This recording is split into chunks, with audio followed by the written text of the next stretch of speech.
जय हिंद साथियों, आप सभी का स्वागत है मेरे YouTube चैनल पर। उम्मीद करते हैं आप सब खुश होंगे, स्वस्थ होंगे। आज की इस वीडियो में हम लेकर आए हैं करंट अफेयर्स वीकली, जो कि 27 मई से 2 जून तक के हैं। आपको मालूम है कि हम वीकली करंट अफेयर्स से वीडियो बनाते हैं, जो आपके लिए बहुत उपयोगी साबित हो सकता है। करंट अफेयर्स के महत्वपूर्ण सवाल सभी एग्जाम्स के लिए महत्वपूर्ण हैं, और यह सभी सवाल जो इस वीडियो में लिए गए हैं वो सवाल एग्ज़ाम को देखते हुए बनाए गए हैं। इसमें सभी प्रश्न महत्वपूर्ण हैं। करंट अफेयर्स की तैयारी मजबूत करने के लिए करंट अफेयर्स वीकली से आप जुड़िए, जिससे कि आपको पूरे सप्ताह के जो मुख्य गतिविधियां हुई हैं, चाहे देश में विदेश में, वो सारी जानकारी आपको इस वीडियो के माध्यम से मिलती रहेगी। इसी के साथ वीडियो शुरू करते हैं बिना किसी देरी के और चलते हैं सवालों की दुनिया में।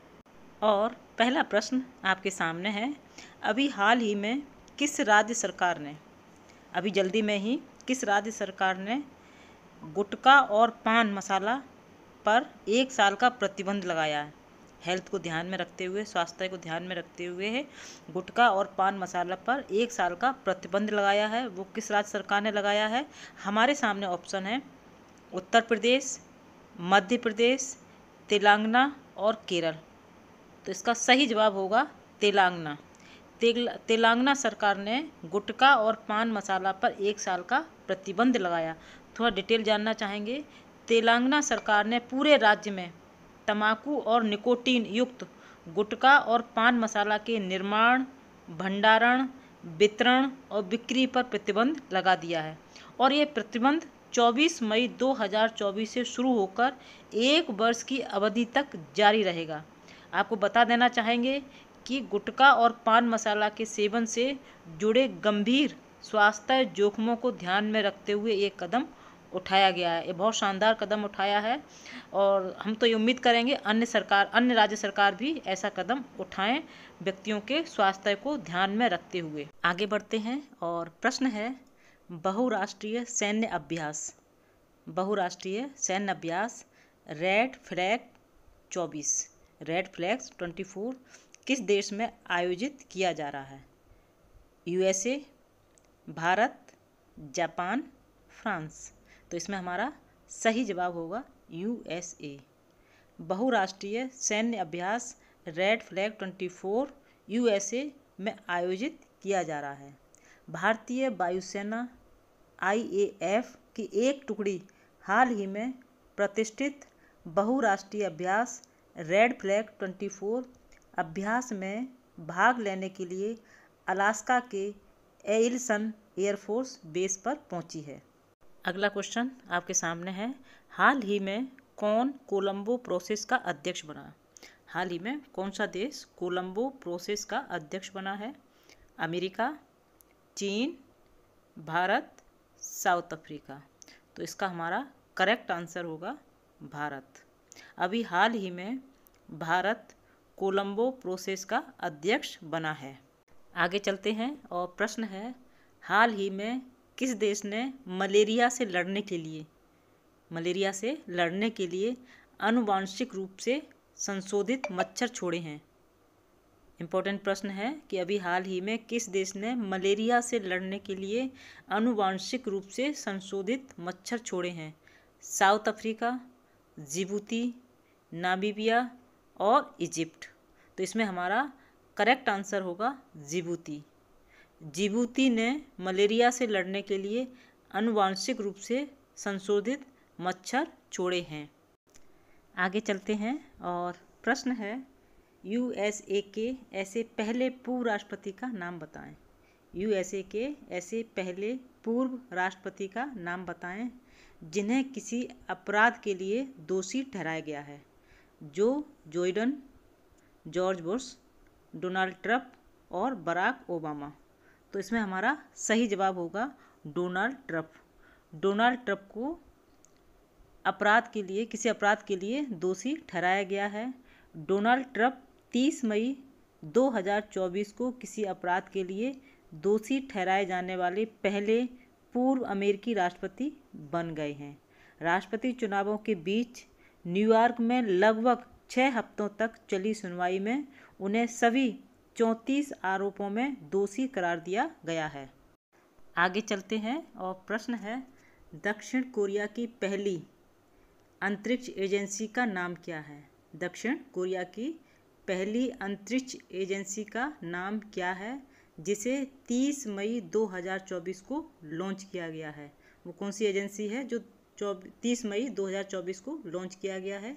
हमारे सामने ऑप्शन है Korea air space agency, Korea air space administration, Korea की एयर स्पेस एजेंसी और कोरिया अंतरिक्ष प्रशासन। तो इसका हमारा सही जवाब होगा कोरिया अंतरिक्ष प्रशासन। दक्षिण कोरिया की पहली अंतरिक्ष एजेंसी का नाम है, जिसको 30 मई 2024 को लॉन्च किया गया, कोरिया अंतरिक्ष प्रशासन। आगे चलते हैं और प्रश्न है, हाल ही में किस मंत्रालय ने मास कम्युनिकेशन इंटर्नशिप कार्यक्रम शुरू किया है? किस मंत्रालय के द्वारा मास कम्युनिकेशन इंटर्नशिप कार्यक्रम शुरू किया है? गृह मंत्रालय, जल शक्ति मंत्रालय, विदेश मंत्रालय, कृषि मंत्रालय। तो इसमें सही जवाब हो जाएगा जल शक्ति मंत्रालय। अभी जल्दी में ही जल शक्ति मंत्रालय ने मास कम्युनिकेशन इंटर्नशिप कार्यक्रम शुरू किया है। हाल ही में जल शक्ति मंत्रालय के अंतर्गत नदी और गंगा संरक्षण विभाग ने मास कम्युनिकेशन इंटर्नशिप प्रोग्राम की घोषणा की है। इस प्रोग्राम के तहत रिसर्च स्कॉलर छात्रों को इंटर्न के तौर पर शामिल किया जाएगा। तो इम्पोर्टेंट प्रश्न है और इस इंटर्नशिप की अवधि 6 से 9 महीने की होगी। इस प्रश्न को अच्छे से याद रखिएगा, इम्पोर्टेंट प्रश्न है। आगे चलते हैं और प्रश्न है, हिंदी पत्रकारिता दिवस हर वर्ष कब मनाया जाता है? अभी जल्दी में ही निकल के गया है। हिंदी पत्रकारिता दिवस हर वर्ष कब मनाया जाता है? 28 मई, 29 मई, 30 मई या फिर 31 मई? तो इसका राइट आंसर होगा 30 मई। हिंदी पत्रकारिता दिवस हर वर्ष 30 मई को मनाया जाता है। कुछ इंपॉर्टेंट पॉइंट है जो आपके सामने रखेंगे। हिंदी पत्रकारिता दिवस हर साल 30 मई को मनाया जाता है। उद्यंत मार्तंड भारत में प्रकाशित होने वाला पहला हिंदी समाचार पत्र था। उद्यंत मार्तंड का प्रकाशन 30 मई 1826 को कलकत्ता में हुआ था। यानी कि उद्यंत मार्तंड का जो प्रकाशन 30 मई को हुआ था, उसी दिन हिंदी पत्रकारिता का दिवस मनाया जाता है। इस दिवस को मनाने का उद्देश्य हिंदी पत्रकारिता में योगदान देने वाले पत्रकारों को सम्मानित करना। इम्पोर्टेंट प्रश्न है, इसका उद्देश्य क्या है मनाने का, कब क्यों मनाया जाता है, ये सारी चीज़ें हमने बता दी। आगे चलते हैं और प्रश्न आपकी स्क्रीन पर है, अंटार्कटिक संधि परामर्श बैठक कहाँ आयोजित की गई? कहाँ आयोजित की गई? हमारे सामने ऑप्शन है मुंबई, कोच्चि, चेन्नई, अहमदाबाद। तो इसका सही जवाब है कोच्चि।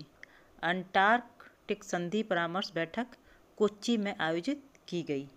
भारत ने केरल के कोच्चि में 46वीं अंटार्क संधि परामर्श बैठक पर्यावरण संरक्षण समिति की बैठक आयोजित की। यह 20 मई से 30 मई 2024 तक आयोजित की गई थी। इस दौरान केंद्रीय मंत्री ने अंटार्कटिक अनुसंधान स्टेशन मंत्री स्थापित करने और भारत की योजना की घोषणा की। आपका सवाल आपकी स्क्रीन पर है। इम्पोर्टेंट प्रश्न है।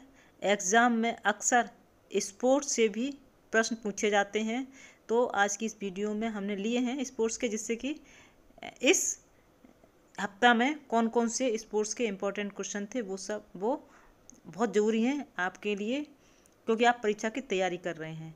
हाल ही में किस देश के नागरिक हरप्रीत सिंह चीमा और नवनीत कौर चीमा माउंट एवरेस्ट पर पहुंचने वाले सिख दंपति बने हैं?